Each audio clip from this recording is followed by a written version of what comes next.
بسم اللہ الرحمن الرحیم۔ السلام علیکم۔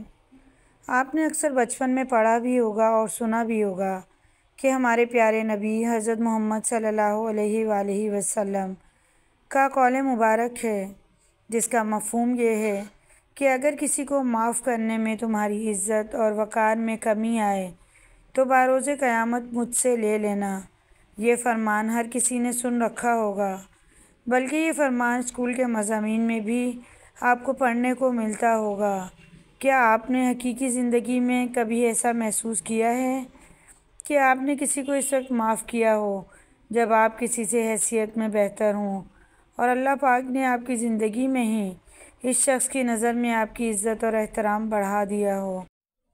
آئیے میں آپ کو اپنی زندگی میں رونما ہونے والے ایسے 2 واقعات سناتا ہوں جو سن کر آپ پہلی بار محسوس کریں گے کہ حضور کے فرمان کے مطابق زندگی گزارنے سے زندگی کتنی آسان اور خوشحال ہو جاتی ہے۔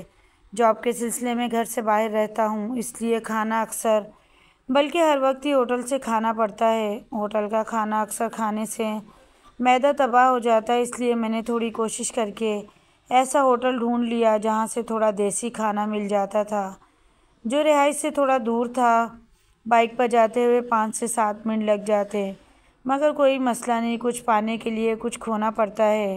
اسی دوران ماہ رمضان آ گیا۔ اب مجھے صبح سحری کے لیے بھی جانا پڑتا اور دور ہونے کی وجہ سے ٹائم سے نکلنا پڑتا کہ ٹائم سے سحری کر کے اپنی رہائش گاہ پر آ کر کچھ فروٹ وغیرہ کھا کر روزہ بند کروں۔ ایک دن ہوٹل پر پہنچا تو کافی رش لگا ہوا تھا۔ میں نے حسب معمول ویٹر کو آرڈر دیا، موبائل پر اسکرولنگ کرنے لگ گیا۔ اس میں ٹائم کا اندازہ ہی نہ ہوا، 15 منٹ گزرنے کے بعد بھی میری سحری ابھی تک نہیں آئی تھی۔ مجھے اچھا خاصا غصہ آ گیا کیونکہ روزہ بند ہونے میں بہت کم وقت تھا۔ جیسے ہی ویٹر میرے پاس سے گزرا تو میں نے غصے سے پوچھا، میرا کھانا؟ اس نے جلدی میں اشارے سے جواب دیا کہ صاحب 1 منٹ۔ مجھے اور غصہ آیا اور جیسے ہی وہ آرڈر دے کر واپس آیا میں نے اسے کھری کھری سنا دی۔ وہ بیچارہ کہتا رہا کہ صاحب رش کی وجہ سے ٹائم لگ گیا ہے، پر میں نے اس کی ایک نہ سنی۔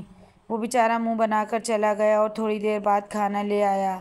میں نے جلدی سے سحری کی، بائک اسٹارٹ کر کے رہائش گاہ کی طرف نکل پڑا۔ راستے میں مجھے یہ خیال ستانے لگا کہ سجاد، یہ تو نے کیا کر دیا؟ ایک مجبور اور مسکین شخص پر تو نے غصہ نکال دیا، وہ بھی اس بات پر جس میں اس کا کوئی قصور نہ تھا۔ تیرے اس روزے کا کیا فائدہ جس میں صبر اور تحمل کا درس دیا جاتا ہے؟ میں نے رہائش پر پہنچ کر روزہ بند کیا، نماز پڑھی، اس کے بعد قرآن کی تلاوت کی۔ چونکہ آفس کی ٹائمنگ 9 بجے ہوتی ہے تو اکثر سو جاتا تھا دوبارہ، لیکن اس دن 1000 کوشش کے باوجود مجھے نیند نہیں آئی اور میرے ذہن میں ایک ہی بات چل رہی تھی کہ میں نے بیچارے اس ویٹر کے ساتھ اچھا نہیں کیا۔ سارا دن آفس میں بھی یہی خیال۔ خیر میں نے سوچ لیا تھا کہ کل سحری کرنے جاؤں گا تو پہلے اس بھائی سے معافی مانگوں گا۔ رات ہوئی، روزہ افطار کیا، تھوڑی بہت چہل قدمی اور موبائل یوز کرنے کے بعد سو گیا۔ صبح سحری کے بعد جیسے ہی پہنچا پہلے جا کر اس بھائی سے ملا اور کل والی بات پر اس سے معافی مانگی۔ اس بھائی نے مسکراتے ہوئے چہرے سے بس اتنا کہا، کوئی بات نہیں صاحب۔ میں نے سوچا کہ کتنا بڑا دل ہے اس بندہ خدا کا، اور اسی سوچ میں گم تھا کہ بغیر کہے میری سحری میرے سامنے تھی۔ میں نے اوپر سر اٹھا کر دیکھا تو لیاقت بھائی کا مسکراتا چہرہ میرے سامنے تھا۔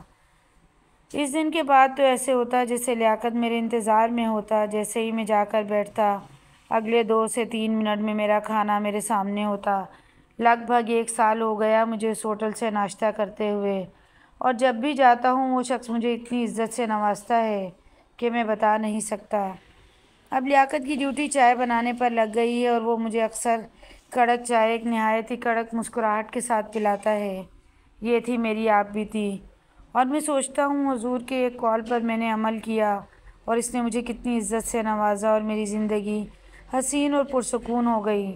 اگر آپ بھی چاہتے ہیں کہ آپ ایک پرسکون زندگی گزاریں تو حضور اکرم صلی اللہ علیہ وآلہ وسلم کے فرمان کے مطابق زندگی گزار کر دیکھیں، آپ کی زندگی میں سکون ہی سکون ہوگا۔ مزید ایسی ویڈیوز کے لیے چینل کو ضرور سبسکرائب کریں۔ ویڈیو پسند آئے تو لائک، شیئر، کمنٹ کیجیے۔